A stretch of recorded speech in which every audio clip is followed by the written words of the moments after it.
Bonsoir à tous, nous sommes mardi 9 février, voici les titres du JT. Made in Angers, le rendez-vous de tourisme industriel démarre cette semaine, plus d'une centaine d'entreprises à visiter, dont votre télévision locale. L'accessibilité au monde qui les entoure des personnes handicapées. Opération de sensibilisation cet après-midi dans le quartier de la Madeleine à Angers. Nous en parlerons avec notre invitée Patricia Driot de l'association des paralysés de France. Et puis aussi une initiative originale dans le quartier de Montplaisir. La toute jeune association Zitouna permet d'apprendre gratuitement l'arabe.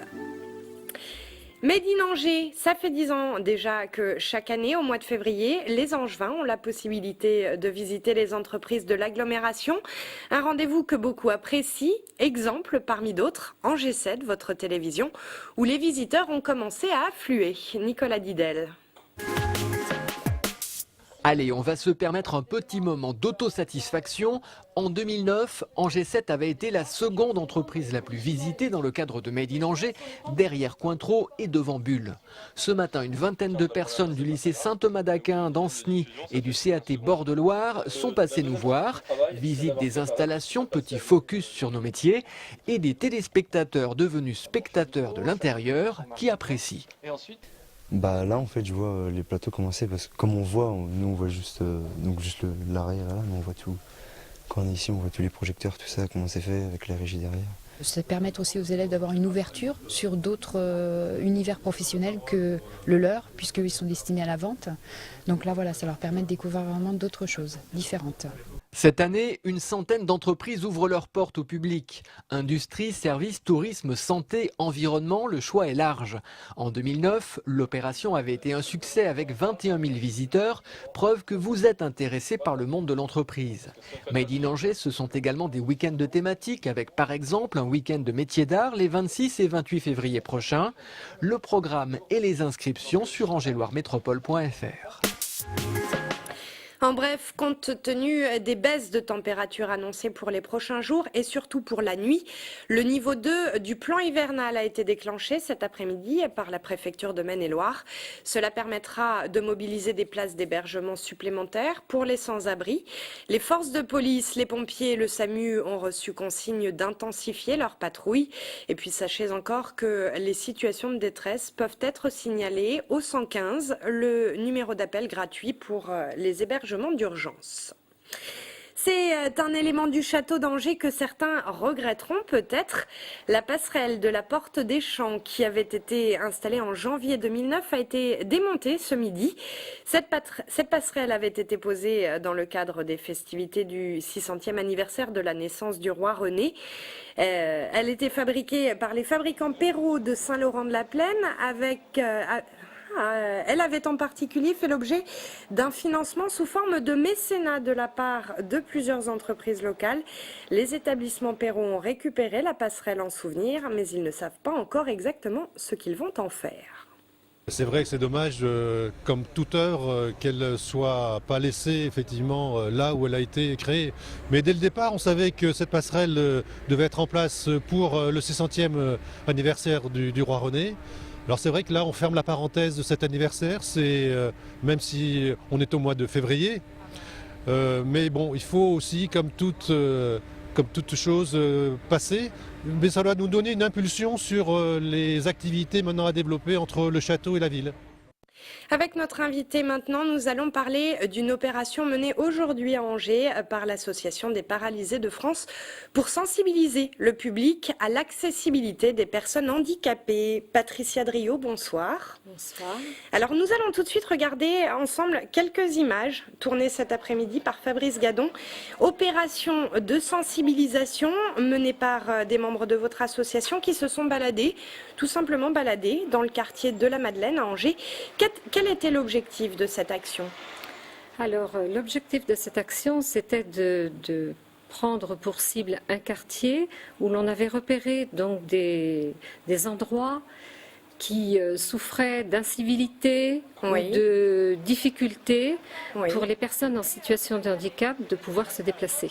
Alors on voit des gens à la fois en fauteuil roulant avec des cannes, mais aussi des personnes malvoyantes. Et toutes ces personnes, finalement, quand elles sont dans la rue, elles ont un vrai parcours du combattant à faire. On va écouter le témoignage de l'une de ces personnes, c'est Fabienne, qui, elle, se déplace en fauteuil roulant. On est confronté avec, comme dans toutes les villes, aux voitures qui se garent sur les trottoirs, aux poubelles qui ne sont pas rangées, aux pancartes de magasins qui traînent au milieu des trottoirs, aux trous dans les goudrons. Au quotidien, c'est fatigant, quoi. Mais bon, on est bien obligé de faire avec. Et puis, c'est pour ça qu'on se met en association pour justement que tous ces tracas quotidiens et techniques soient anéantis à la fin, quoi. Qu'est-ce qui est le plus dérangeant au quotidien quand on se déplace dans la rue pour les personnes en situation de handicap ?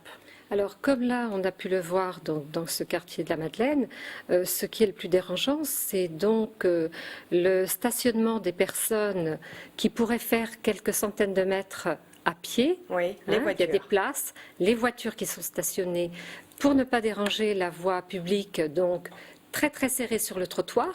Oui. Et en fait, empêche le passage des fauteuils ou des personnes à mobilité réduite. Alors on voit un exemple là, ouais. Dès que les gens se garent sur les trottoirs, c'est complètement impossible pour vous de passer. Oui. C'est vraiment dérangeant. Comment est-ce que vous pouvez vous y prendre? Qu'est-ce que vous avez envie de dire aux gens qui ont ce type de comportement finalement? Eh bien, en fait, tout simplement que, connaissant le quartier, puisque là, on l'a repéré, et donc il y a un grand parking pas très loin, Oui. je pense que ce sont des personnes, enfin, à moins que ce soit signalé, des personnes valides, Oui. c'est-à-dire qui n'ont pas de difficultés particulières. Oui. Donc, qu'elles aillent se stationner, qu'elles marchent quelques centaines de mètres, et donc elles rendront la vie plus facile à des personnes qui, elles, ont des difficultés donc pour se déplacer et qui, en fait, ne peuvent pas faire autrement que d'être en fauteuil. Vous nous avez dit que cet après-midi, vous aviez vu des voitures qui ont un A et qui étaient garées sur des passages piétons. Hein. Effectivement, sur le parcours que l'on a fait, Oui. nous avons trouvé, nous avons bâché 2 véhicules qui étaient donc malheureusement de toute façon pour tout le monde c'est pareil, qui étaient de jeunes apprentis, donc qui sont censés avoir relu le code ou appris le code il n'y a pas très longtemps. Et effectivement, 2 véhicules à quelques centaines de mètres de distance étaient stationnés sur le passage pour piétons, donc qui empêchait le passage, la traversée des fauteuils. Très peu respectueux.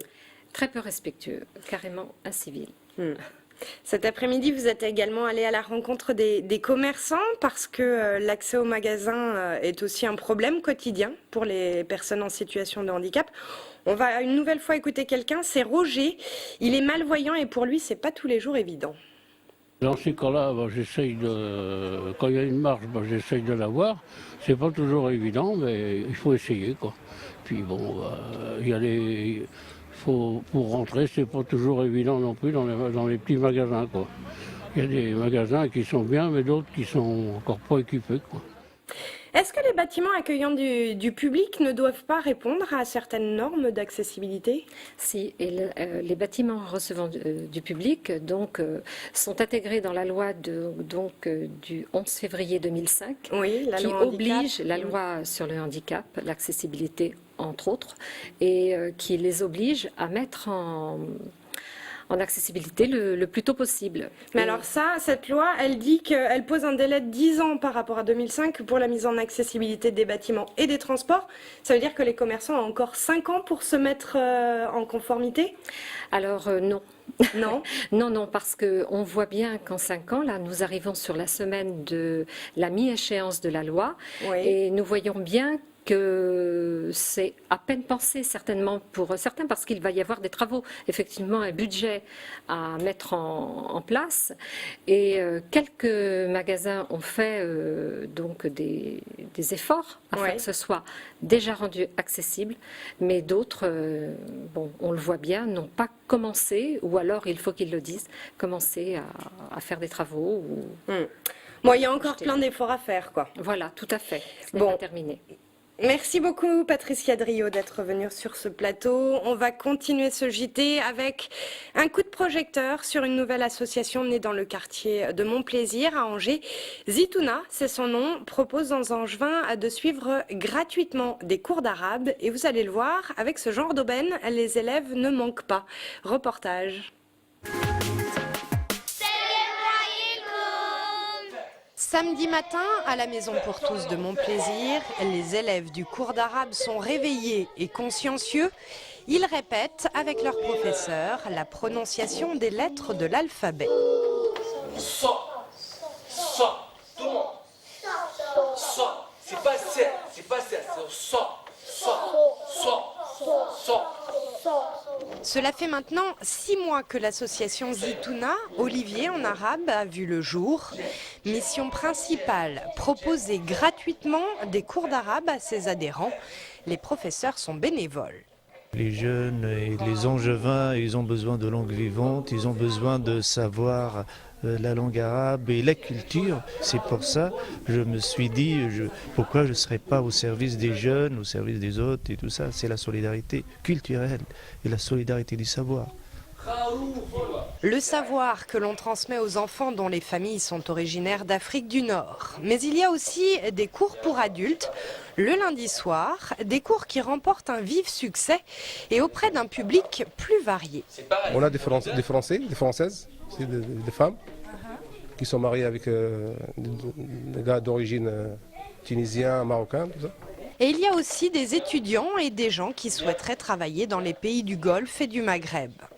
On est obligé de refuser des gens, mais l'année prochaine, justement, on va essayer d'élargir, d'avoir plus de professeurs pour répondre à la demande.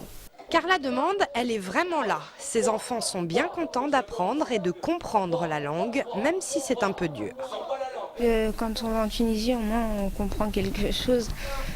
Alors du coup, laissons-les étudier. Au revoir les enfants.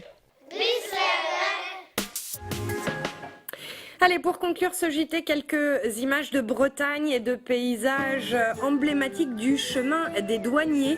C'est le thème choisi par Connaissance du Monde qui présentera un film sur le littoral breton entre Mont-Saint-Michel et Estuaire de la Loire. À découvrir demain au Théâtre Chanzy à Angers, puis jeudi au THV de Saint-Barthélemy d'Anjou. C'est la fin de cette édition. Demain, nous parlerons de service civique avec un représentant de l'association Unicité. Bonne soirée, à demain.